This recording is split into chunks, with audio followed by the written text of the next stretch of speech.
kalau kita beli garam bakal dikenakan yang namanya pajak. Pajak. Beli garam terkena pajak. Beli sayuran terkena pajak. Beli ikan, beli daging dan sebagainya kena pajak. Ini keadaan sudah susah, keadaan sudah sulit. Kalau begitu ceritanya, ya bakalah bertambah sulit.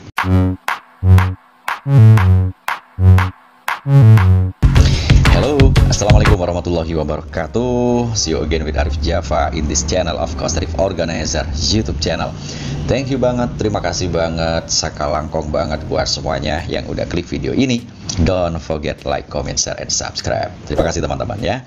Apa kabar? Semoga kabarnya masih sehat. Sekalipun kita tahu keadaan masih belum benar-benar sehat nih teman-teman. Mulai dari masalah coronanya, pendapatannya, dagangannya, karirnya, serta yang lainnya. Terlebih masalah ya kantong lah teman-teman ya. Kita tahu sejak pandemi, bahkan ya dari sebelum pandemi COVID-19 ini melanda teman-teman ya, perekonomian masyarakat Indonesia masih belum bisa dibilang bagus begitu teman-teman ya kan. Apalagi di masa pandemi semacam ini nih teman-teman. Tentu semua itu sangatlah tidak kita inginkan, dan kita berdoa semoga pandemi ini lekas berlalu dari bumi pertiwi Indonesia tercinta ini ya, dan perekonomian kembali pulih, kembali sehat, kembali segar bugar seperti sedia kala, seperti apa yang tentu kita harapkan ya selaku warga negara, selaku bangsa Indonesia begitu teman-teman. Namun dibalik semua itu teman-teman, ada hal yang tentu sangatlah mengejutkan ya. Entah ini masih sebatas wacana atau apalah begitu ya. Namun yang jelas sudah Arif Java dapatkan newsnya di sini ya. Tentang apa itu, Rif? Ya, tentang kalau kita beli garam bakal dikenakan yang namanya pajak. Pajak. Beli garam terkena pajak. Beli sayuran terkena pajak. Beli ikan, beli daging dan sebagainya kena pajak. Apa tidak bikin kita kaget? Tentu terkaget-kaget lah teman-teman. Panik nggak? Ya panik lah. Ya kaget nggak? Mungkin seperti itu ya, kaget lah. Oke, untuk melengkapi kebersamaan kita pada kesempatan kali ini nih, coba Arif Java bacakan sebuah news yang mana di sini Arif Java lansir dari Gelora News teman-teman ya. Sembako bakal kena pajak. Apa kata pedagang di pasar teman-teman? Gila. Gimana tidak gulung tikar katanya. Bisa-bisa gulung tikar lah ya. Aduh, bener-bener ngeri nih sekarang nih teman-teman ya. Ekonomi rakyat lagi begini, malah pemerintah bakal ya. Belum, tenang dulu. Belum diberlakukan teman-teman. Bakal memungut yang namanya pajak pembelian sayur mayur kita teman-teman ya. Oke, lanjut dulu. Gelora.co. Pemerintah akan mengenakan pajak pertambahan nilai atau PPN terhadap barang kebutuhan pokok yang sangat dibutuhkan oleh rakyat banyak.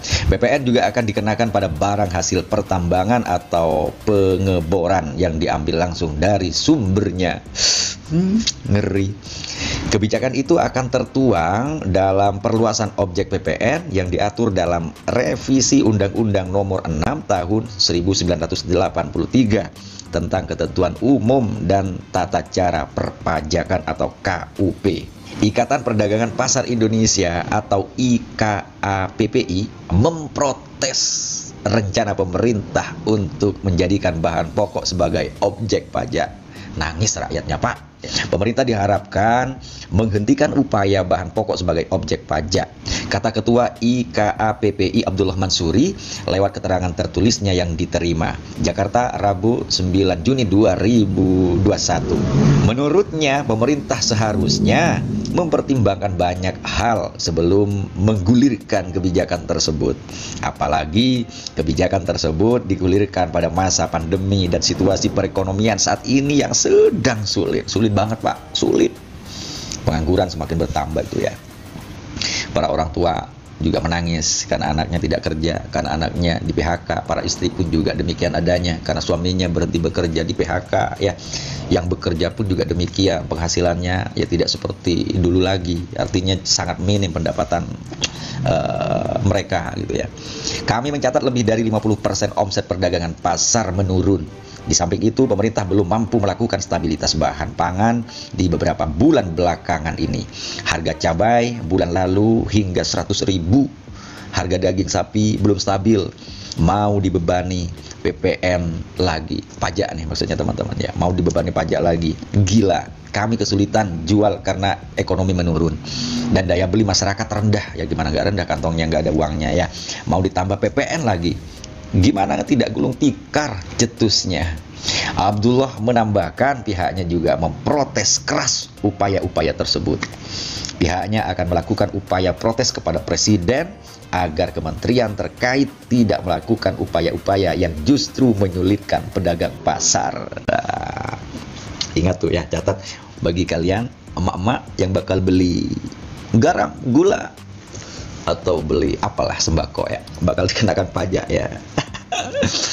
Aduh, kalau kita tahu kan orang kaya dapat ini apa nama yang beli mobil itu PPNBM ya 0% di situ teman-teman ya. Sedangkan kita si miskin rakyat jelata beli sembako kena PPN di situ kurang lebih 12% teman-teman. Entahlah apa yang merasuki mereka ya. Dan menurutku ayo kita protes bareng-bareng ya. Kita punya hak teman-teman, yang mana hak tersebut tidak boleh dikebiri, tidak boleh diambil oleh mereka begitu ya. Ya kita doakan sajalah pemerintah betul-betul mampu mengemban amanahnya. Mampu mengemban amanah itu tentu bukan hanya tidak korupsi saja teman-teman, tidak cukup sampai di situ. Tetapi selain tidak korupsi, tentu juga bisa menjalankan tupoksinya atau tugas pokok dan fungsinya dengan semaksimal mungkin tanpa ada hal-hal yang tentu dia langgar, tanpa adanya hal-hal yang bikin rakyatnya ini semakin sulit begitu ya. Ini keadaan sudah susah, keadaan sudah sulit, kalau begitu ceritanya ya bakalan bertambah sulit. Entah bagaimana nasib kita ke depan ya kan. Sementara setiap kita mempunyai tanggungan yang begitu luar biasa, istri dan anak-anaknya yang harus terus melanjutkan pendidikannya ya kan, sekolahnya, kuliahnya begitu teman-teman. Belum lagi hal itu, urusan makan saja kali ini kalau harus dikenakan pajak ya gimana ya kan. Kita protes habis karena kalau kembali kepada tujuan dari ya para pengemban kebijakan, para pejabat-pejabat ini kan tugas mereka untuk melindungi ya, mengayomi serta ya harus mensejahterakan rakyatnya, bangsanya begitu ya. Kalau begini ceritanya entah wallahu alam. Oke, silakan apa pendapat teman-teman tulis di kolom komentar. Dari Arif Java, salam hangat, penuh hormat, tetap kompak, penuh semangat. Semoga segala sesuatunya ya, mulai dari karir, pekerjaan, terus segala aktivitas, rezekinya dan semuanya dimudahkan, dilancarkan serta diberkahkan oleh Allah Subhanahu wa taala. Amin ya rabbal alamin. Untuk negeri kita yang lagi begini ini, kita juga doakan semoga ke depan benar-benar menjadi negeri yang senantiasa ya seperti apa yang kita inginkan, menjadi negeri yang baldatun thayyibatun wa rabbun ghafur ya, sejahtera, aman, nyaman dan semuanya ya. Oke, thank you. Mohon maaf. Assalamualaikum warahmatullahi wabarakatuh. Dah.